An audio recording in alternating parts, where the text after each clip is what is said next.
Welcome to the World Leaders Forum. I'd like to begin by recognizing a few people. Of course, the Prime Minister of Armenia, Nikola Phashinyan, and the Prime Minister's spouse, Anna Hakobyan.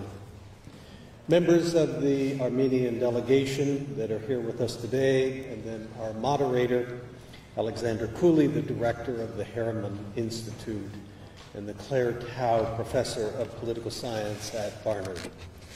We also have our co-sponsors, Columbia's Harriman Institute and the Department of Middle Eastern, South Asian, and African Studies, and the many students and faculty who are here with us today. So before I begin, I would like to mention Columbia's Armenian Studies program, as well as the critical public health work that our medical center has been doing in the country for more than 3 decades now.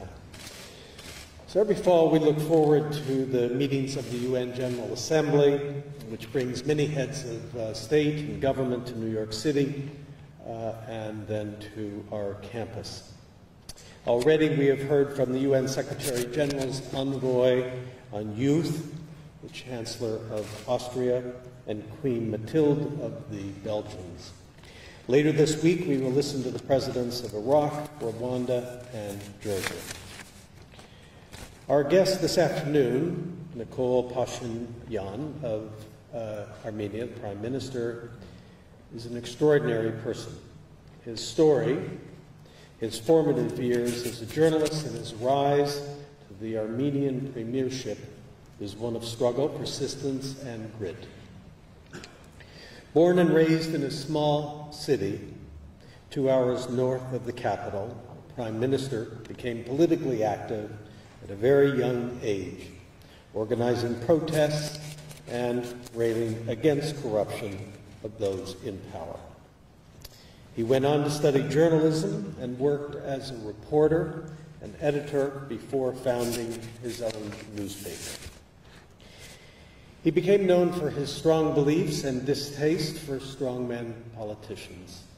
He organized demonstrations against the presidential elections in 2008, and when protests turned violent, the government blamed him and sent him to prison. He was granted amnesty several years later.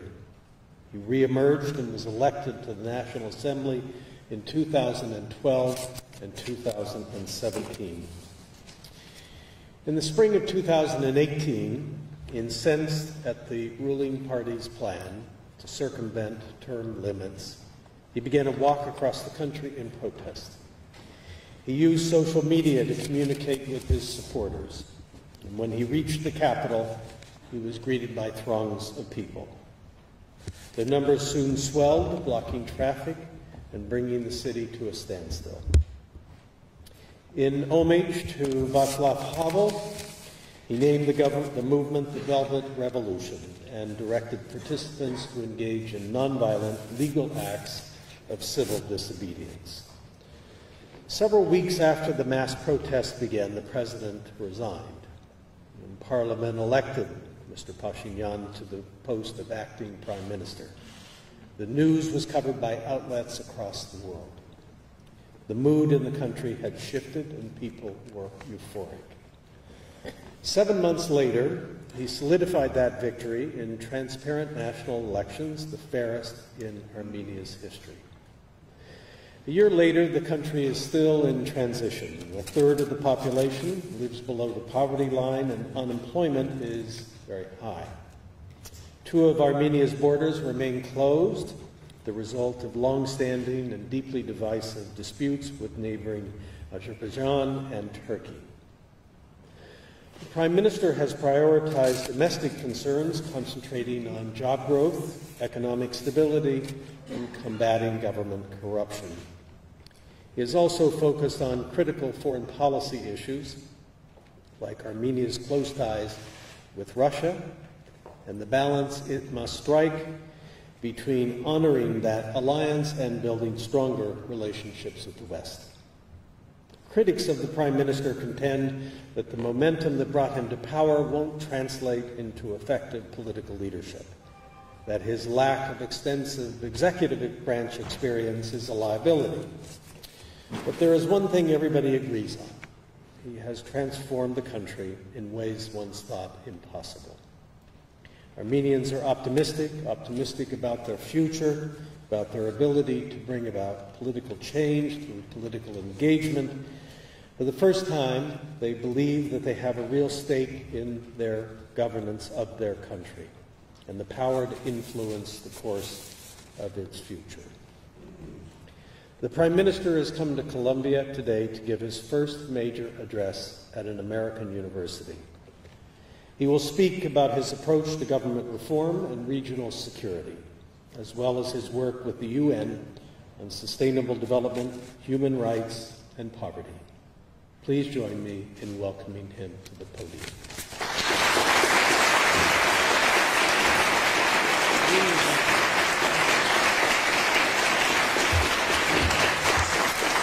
Thank you. President Bollinger, dear students, members of academia, thank you very much for your very warm introduction. I am truly delighted and inspired to be here today and to experience the extraordinary environment of this top university that stimulates learning, academic excellence, and independent thinking. Columbia University carries a special meaning for the Armenians who have had a presence of this campus for over a century.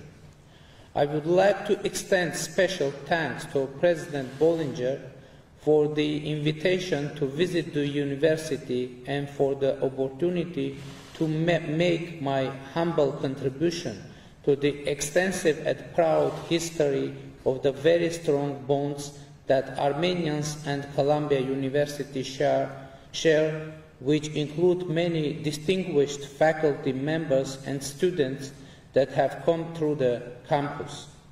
The Armenian Center has an important role to play in supporting Columbia's mission as a global university through dialogue and collaboration, and I am happy that Armenia stands as a partner in this process.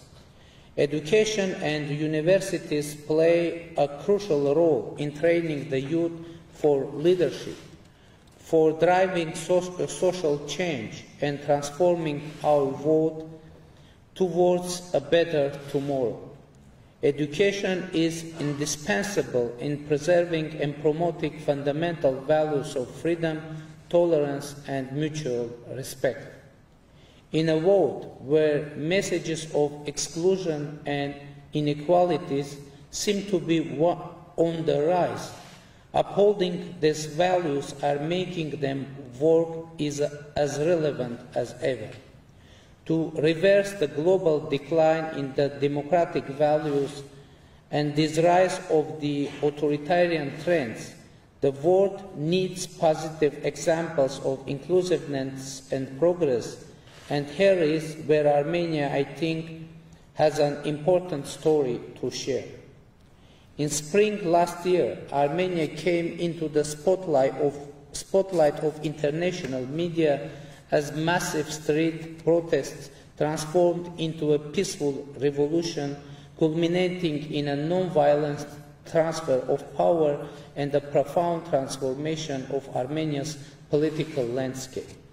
The Velvet Revolution set our country on a path of democracy through a process that was described by the UN Secretary General as a fantastic example of a peaceful transfer of power. It was a strictly homegrown process stemming exclusively from the demands and aspirations of the Armenian people. It had nothing to do with geopolitics or democracy promotion of external actors. The Armenian Velvet Revolution demonstrated that democracy and human rights continue to be universal values despite widespread ideas of cultural relativism and decline of democracies. The revolution in Armenia was driven by a strong demand for fundamental changes. People in Armenia wanted to have an efficient and competent government able to fight against corruption, to put an end to the electoral manipulations, fraud and clientelism in politics, to eliminate inequality and economic polarization existing in our society for many years, to establish level playing field and to provide equal opportunities for everyone. Since its very first day in office, the new Armenian government, formed as a result of the first uncontested parliamentary election in the past 25 years, has embarked on the implementation of an ambitious reform agenda. Comprehensive reforms, these are the most correct words describing the spirit of today's Armenia. Reforms are implemented in many areas, influencing almost all fundamental aspects of our life. A democratic society with a strong middle class based on the rule of law and accountable government is the ultimate goal of our reforms. To reach this goal, we need to develop inclusive political and economic institutions. We have achieved progress in many areas. Today, Armenia is truly a democratic country with established freedom of press and assembly. The chapter of electoral fraud and systemic corruption is closed in our country forever. Yet, the lack of independent judiciary is still a big issue in Armenia. Unfortunately, among the different branches of power, the judiciary enjoys the lowest level of confidence in our society. It is not accidental, therefore, that while making our steps toward establishing a really independent and efficient judicial system and restoring the integrity of our courts, we are encountering the stiff resistance from those who were exercising unrestricted control over judiciary before revolution. They understand that as a result of the successful judiciary reforms, they will lose their last stronghold and the hopes for the restoration of their political influence in Armenia. Those hopes are nothing but illusions, which we have incrementally dismantled in each stage of revolution. With the judiciary reform, we will consolidate the revolution and bring real change for our citizens and trust to the judiciary. Ladies and gentlemen, as I previously said, there was no geopolitical background in the Armenian Revolution. Armenia didn't produce any U-turns in the foreign policy. That is not to say that democracy did not strengthen Armenia's position in the international affairs and did not enrich our foreign policy with important values, principles, and interests. I am confident that the reform agenda shaped by the revolution opens up new prospects and opportunities for cooperation with our partners. In particular, it creates a solid ground for the development and enhancement of bilateral relations with the United States. We have a lot of achievement in this field, including the recently established U.S.-Armenia strategic dialogue. However, we believe that today there exists necessary prerequisites to go further in expanding the bilateral agenda. The U.S.-Armenian relations have deep historic roots. Our people remember with appreciation the tremendous political and material support received from the U.S. government and the U.S. philanthropic community during and after the First World War. It was in response to the Armenian genocide perpetrated in the Ottoman Empire that the United States government founded the Near East Relief Organization, which officially became the first American philanthropic effort created exclusively to provide humanitarian assistance to the Armenian nation. Massive fundraising campaigns rescued 132,000 Armenian orphans and hundreds of thousands of refugees.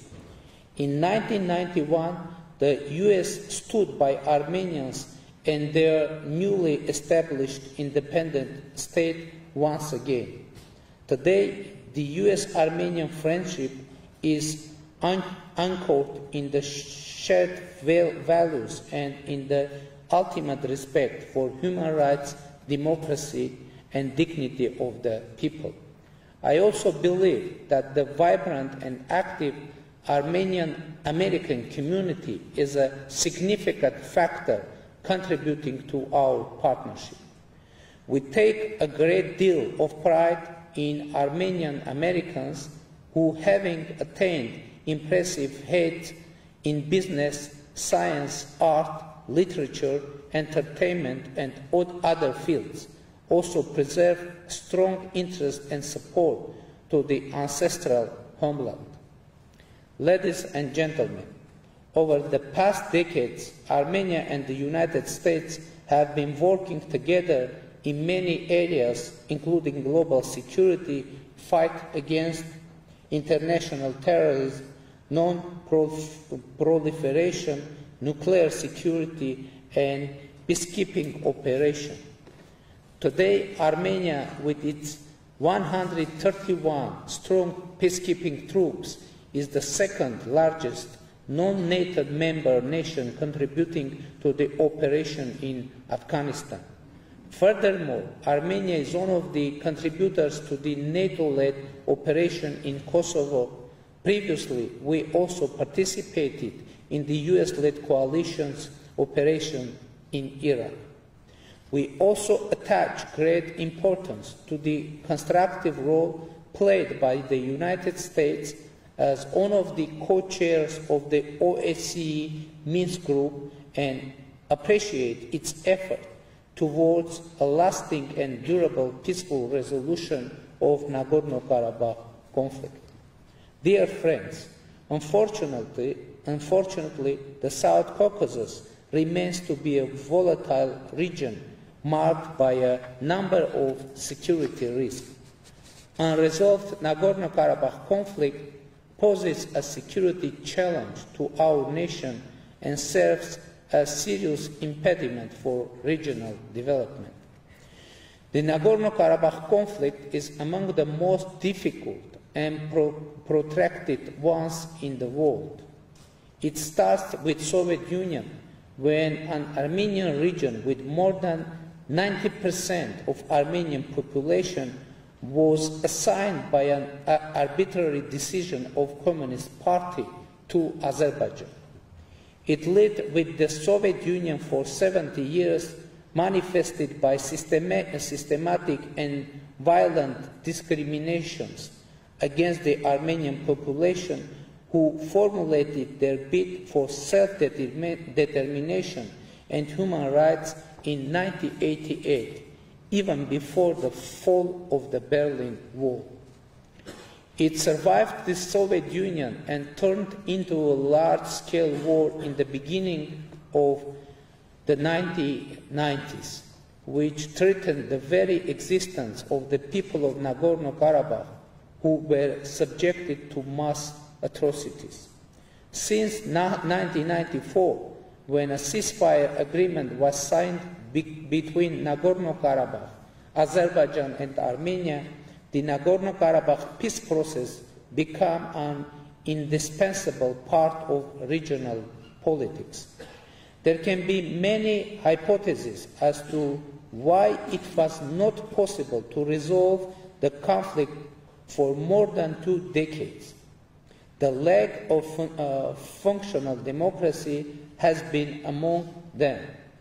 It seems that there was a vicious circle wherein the people of the region were often denied human rights in the name of conflict-induced national security.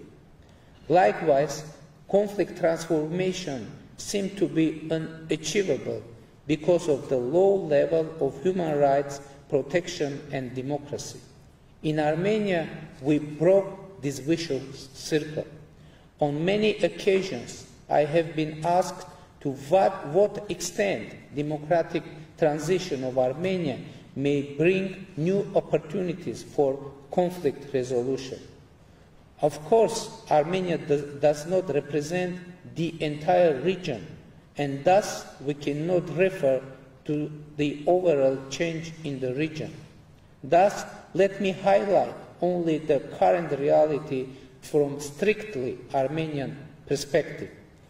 The current Armenian authorities do not derive their legitimacy from the conflict perceptions and do not use conflict to clinch on power, to limit human rights or justify their violations. Our moral commitments to human rights, democracy and non-violence, which we undertook during Velvet Revolution before the entire Armenian people, cannot be neglected for the people who live in the conflict area. The people of Nagorno-Karabakh are entitled to enjoy their human rights and determine their future as much as their compatriot in the Republic of Armenia or any other people in the world. Armenia has supported democratic aspirations of the people of Nagorno-Karabakh, who most recently elected their local authorities in free and fair elections. Peace cannot come as conspiracy between clans or exclusive elites. We need leadership which are both accountable to their people and can gather strong support for peace in their respective societies. Peace should be about people and for people and can come only through the people. With this in mind, we try to advance Nagorno-Karabakh peace process with the following important steps. First, with my Azerbaijani colleague, we were able to agree on necessity of observing and strengthening ceasefire. Second, we agreed that we need to prepare populations for peace. Third, I unilaterally declared that we should find a peaceful settlement acceptable for people of Nagorno-Karabakh, Azerbaijan and Armenia. I made clear that the will of people on all sides matters. Why is it important to ascertain this seemingly obvious idea? Without acknowledging and humanizing other side and their needs, it would be difficult to explain the rationale behind any compromise. Indeed, my declaration was unilateral, but in order for it to be acceptable for the Armenian people, it requires exactly the same declaration and approach from Azerbaijan. So far, the leadership of Azerbaijan refrained from committing itself to finding a solution acceptable for all. Instead, we continue hearing explicit or implicit war threats.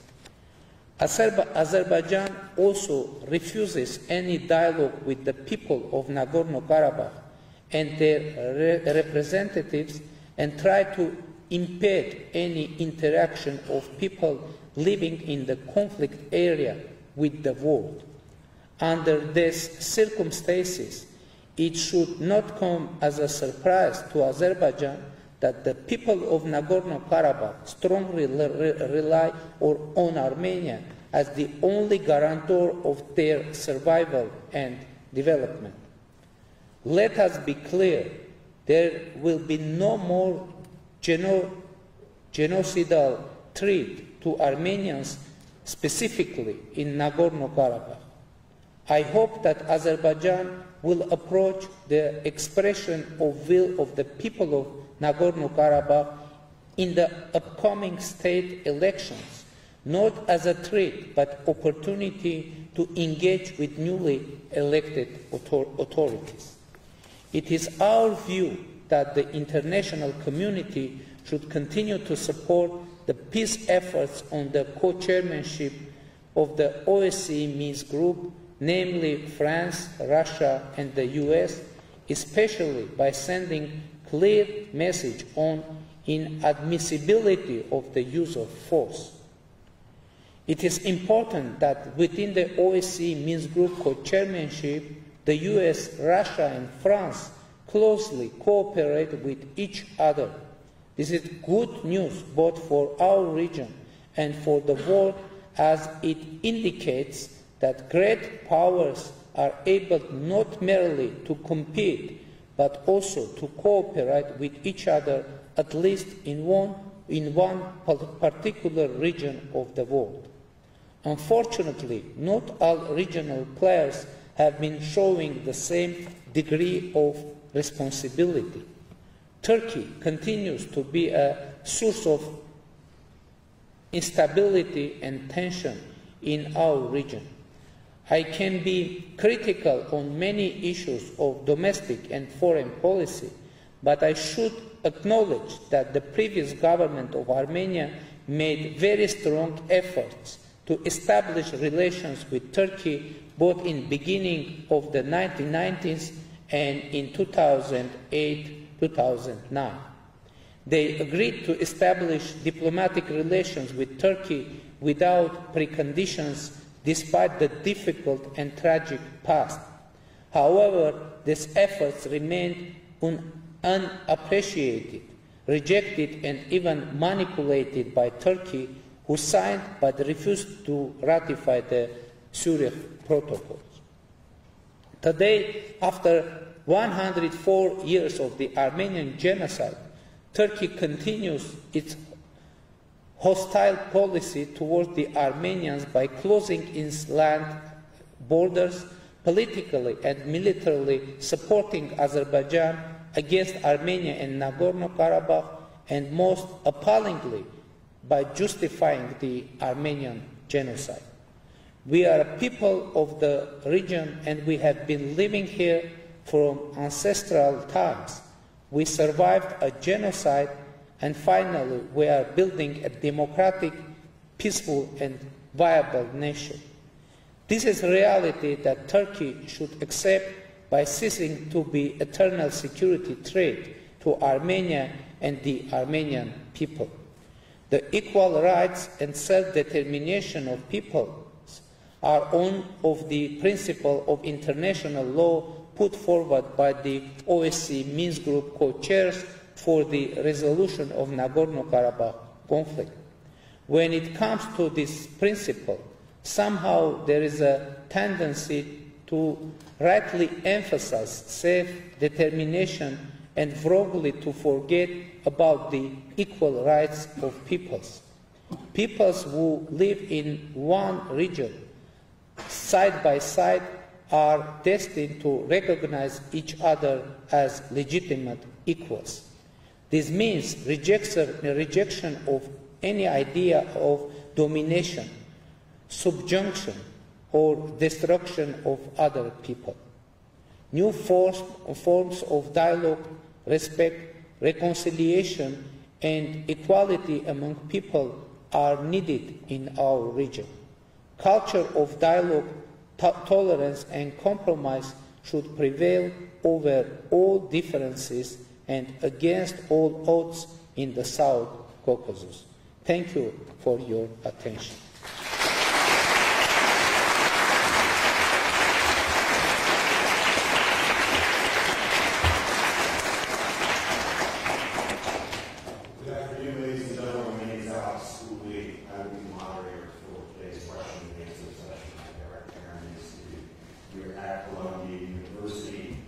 We are on the record, and we are being live streamed across the world, So I would encourage you, if you have a question, to please use the microphones on either side, introduce yourself, and then keep your question as brief as possible so that we can include as many as we can in our limited time. I will start the Q&A by asking the Prime Minister about the role of the diaspora in this reform process. Traditionally, of course, the diaspora has always had an important relationship. What do you see as the previous barriers and challenges for engaging with the diaspora? What steps have you taken to bring the diaspora into this reform process, the stakeholder vision that you have? Of course, diaspora is a very important factor for democratic reform in Armenia. And you know, before revolution, Armenian government were keen to cooperate with diaspora only on issues connected with Nagorno-Karabakh conflict and Armenian genocide, international revolution. But now, for us, it's very important and we are ready and to cooperate with diaspora in reforming agenda and making our democracy sustainable and strong institutions. And so we have many renowned persons, actors in our diaspora, and we hope to involve them into reform process in our country. Very good, thank you. So let's take the first question. We'll take them over here, please. Yes, please. Hello, my name is Yervan Medkonyan. I have a question about your plans with the judiciary in Armenia. At least in American constitutional law and most other constitutions, the judiciary is not one that's democratic, like the legislature or executive, and oftentimes it's proven very difficult for any country to try to modify the judiciary through legislative means. And oftentimes people have to resort to constitutional amendments or changes in the Constitution.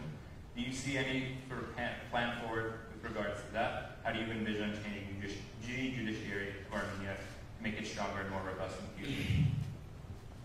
You know, I'm sure that we need to adopt an institutional approach for reforming judiciary in our country. And now, recently, we are going to adopt anti-corruption strategy, and the very tangible part of judiciary reform will be connected with anti-corruption policy in Armenia, because a most important problem and issue in our judiciary system is corruption in judiciary system, and it was connected with many factors, and not the least factor is on very low salaries of judges, because and now we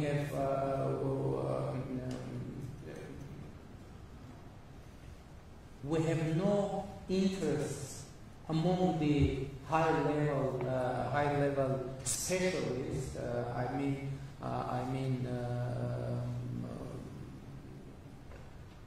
jurists to become judges, and now we have problem with invited new judges into our judicial system, because they have too low salaries, and in condition when there is no way to take bribes, etc., there is no interest for people become judges. And now it is very complicated process, and now we hope to increase the interest to be judged in Armenia, and we are going to cooperate with our international international partners to make the activity of judge more attractive for good specialists. And maybe we will have a need to make amendments in our constitution too. But now, at first, we need to have some reform in our legislative level. And now, until now, our constitution allows us to do that and move forward. Thank you. Let's go to this side. Yes, please. Hello. My name is Lee. Prime Minister Phashinian, a recent review which was funded by your government and conducted by Earthlink and Advanced Resources Development, or LARD, concluded that the environmental impact assessment of the Amulsad open pit mine, which you support, was deficient. If this mine is opened, despite the existential threat it poses to Jedmuk, its surrounding villages, and Armenia's most important water source, Lake Stevan, the report clearly states that Lydian, the corporation that plans to operate in Amulsad, has underestimated the cost of closing the mine after it has operated and rehabilitating the surrounding area. According to LR's report, Lydian has allotted only 5 years for recovering Amulsad. In comparison, in the United States, according to federal and state laws, regulations call for a minimum of 30 years for monitoring and rehabilitating an open pit mine of this magnitude. Furthermore... Oh, can we get to the question part of this? Yeah, I think we get the judge. Thank you. Yeah. One other note is that LR has said that it will take $70 million to actually rehabilitate the area. And so I would like to know how your government plans on enforcing this and making sure that Lydian, if the mine does open, actually is responsible and invest the $7 million that are needed to recover Amulsad. You posed a very wide question, but let me to answer very concretely. If you mentioned existential threat for Germany, if we will define that there is a real existential threat for Jermuk or for anyone in Armenia and any region or like Sevan, this project will be closed. And a very important state that it is the situation that we is starting from we inherited from previous government, and it is very sensitive situation connected with not only an environmental issue, but also it is connected with Armenian obligations in front of international community, and we need to be very careful in solving this situation, not to damage not only Armenian environment but Armenian investment environment as well, and Armenian international obligations as well, and Armenians' international image as well. And it isn't a very easy question, and I don't think that it has easy solutions. I believe that easy solutions will damage our country not only in terms of environment, but in terms of investment, in ecosystem, environment, and international image. So my position is that any solution. So we must make informed decision on that issue, and it isn't acceptable to make any solution based on only fears, only rumors, only risks. We need to understand this situation truly, and we need to make balanced decision on that. So does that mean that I'm sorry, we have to move on to other questions. We can't take two-part questions. Thank you very much. Yes, please. Yeah. Hi, I'm Kelly Badashkanian, and thank you, Prime Minister, for speaking to us today at Columbia. My question actually does dovetail with the previous one, and it's about water. You know, Armenia clearly has a water problem. My family and I, we were in Tavush this past August, and every village we visited on the border talked about irrigation issues or lack of drinking water. It was clearly pervasive. And I'd mentioned Lake Sevan looks different than it did a couple of years ago. I read there are some risks that it could turn into marshland. Like there's an environmental problem. And then when I think about Jarmuk, which we did touch upon, I do worry about a cyanide pit being built so closely to the Arpa River Valley. So it's a more general question about what is your perspective on the environment and that very vital, irreplaceable water resource that Armenia has and is potentially at risk. You know, our government announced that we adopt the concept of eco-Armenia. Eco-Armenia. What does it mean? It means that for us, the protection of environment is very important.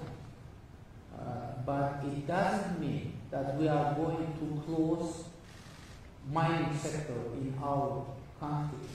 It does mean that we are going to increase the standards of the mining sector in our country. And by the way, in our country we have no problem of water. We have problem of water supply because we have huge water resources in our country, and now we need to have capacities to preserve the water and supply that water to our people for irrigation purposes and for everyday use. We have huge resources, and now it is one of the most important tasks of our government to build new capacities and new infrastructure for effective and efficient use of our country's water resources. Thank you. Yes, please. Hello, my name is Alec. I'm a student up at the Medical Center, and I'd like to thank the Prime Minister for coming to speak with us today. So the previous Armenian government was unwilling at the time to condemn Russia's annexation of Crimea at the UN General Assembly, along with only 10 other nations. So I'm wondering if you would be willing to condemn that today. You know, I think for us it's a very sensitive situation when we are speaking on the conflict between two friendly countries. And you know, I believe that not always any condemnation, etc., they help for solving this problem. Sometimes condemn one side or other side, it disturb and it increase the tension around the situation. So our goal is to support two partner countries to solve this problem, and we are ready to do our best support and help Russia and Ukraine to solve conflict, and we are ready to do our best for global peace, security, and stability. Thank you. And I think we have time for a couple more questions. Yes, please. Thank you, Mr. Prime Minister. Thank you for the speech. So I have a general question about democracy. Just please introduce yourself. Oh, sure. Thank you. Yes, my name is Suwan, and I come from China, so I am a master's student studying computer science at Columbia. So a bit general question about democracy, and I really hope to hear your view on it.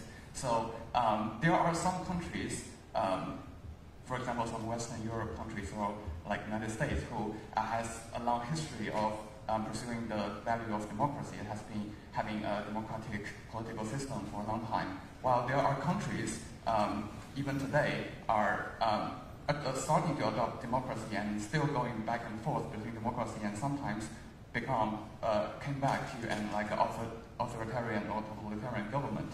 So I'm just wondering, in a society today where like information are like widely spread around the world and people mostly recognize the advantage of democracy, why do you think there is such a difference where countries are, some countries still adopt democracy with a long history while some countries are still going back and forth? And last but not least, what do you think is the most important factor that these countries can, most important factor for these countries to protect the value of freedom, the value of democracy in these countries? Thank you. As I said, for us, democracy isn't something that was imported from outside. And it is very important nuance for me and for us for perception of democracy. Because I don't believe that democracy should be exported from somewhere to somewhere. Democracy and freedom should be a choice or no choice for country, for people, etc. The most important nuance of our democratic revolution is that it was choice of Armenian people, and there was no one foreign force involved in our democratic revolution, and that is very important. And I don't think that I can make and I have right and authority to give advice to other countries, build or not build democracy, or be or not to be democratic country. Because every country has its own nuances, and it's up to the people, it's up to every people to decide what is the best way for them to go. Maybe I don't know, but I believe and I'm sure, and our people prove that Armenian people is democratic people, because we accepted democracy since the Soviet time.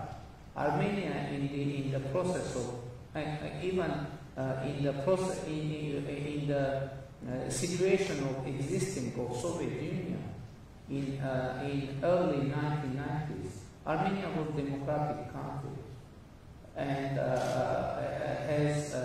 had a democratically elected government. So I believe that democracy is an Armenian value. It isn't something that we took from outside of our country. It's domestic value, it's national value. Democracy, I believe, it is our own. Thank you. Right, thank you. Yes, please. Hi, Vladimir Khashoggian. My name is Mariam. I'm a PhD student in machine learning here at Columbia. And my question to you is about military. So this has about military. military. Yes. So this was the second year I held a robotics camp with MIT in Armenia, and it was a big hit. And I noticed this interesting trend among young Armenian women who want to serve in the army. And including myself, I would love to serve for the army. And many people don't see it as an obligation, but they see it as a right. So my suggestion to you is the following, and I wonder what you think about it. I would love to be a citizen of the country where both men and women serve. And men don't have to serve for 2 years in that case. That everyone gets to serve for 1 year. And I believe that would solve a lot of issues about the army, such as people avoiding the service, people hurting themselves on purpose so they're not eligible for service. So that's my suggestion, and I wonder what you think about it. Thank you. Yeah, I think it is worthy idea to discuss. And now, actually, this process has already started in Armenia. I mean that every year the number of women serving in army professionally, not like an obligation, is increasing. And I believe that this process will develop further, and the next step will be real discussion about the women obligatory service in army. It is idea that should be discussed, but what would be the outcome of that discussion? Now I can't say, because as I said, Armenia is a democratic country, and we need to solve this problem, this issue, through the wide discussion with our society, with our people. Thank you. And we have time for one more, but very quick, please. Yes. Thank you for your time. And I'm Jason from School of Engineering and Applied Science, also from China. We know that Armenia is on the Asian Silk Road and also joined the Belt and Road initiatives. And what I want to ask is whether there are any ongoing projects under this initiative. If any, what are they? If not, what do you think are the reasons? And also, what are your recommendations for the foreign investors to invest in your country? Thank you. To invest our country, you know, I think that Armenia is attractive for foreign investment due to several reasons. First of all, Armenia is a place which is very important to create global connections. I mean, first of all, Armenian diaspora, and secondly, Armenia is a member of the European Economic Union, and it opens the European Economic Union's market for investors in Armenia. And Armenia has GSP and GSP plus trade regime with the European Union, with the United States, Switzerland, and Armenia, of course, most importantly, has talented people, talented young generation with big and strong ambitions and energy. And it is just beautiful country where it's very convenient to live. Thank you. So, Prime Minister Phashinian, we want to thank you for sharing these thoughts with us, your vision for the country. We want to wish you success with your ambitious reform agenda, and please extend an invitation to you to visit us again in the future. Thank you so much for being here.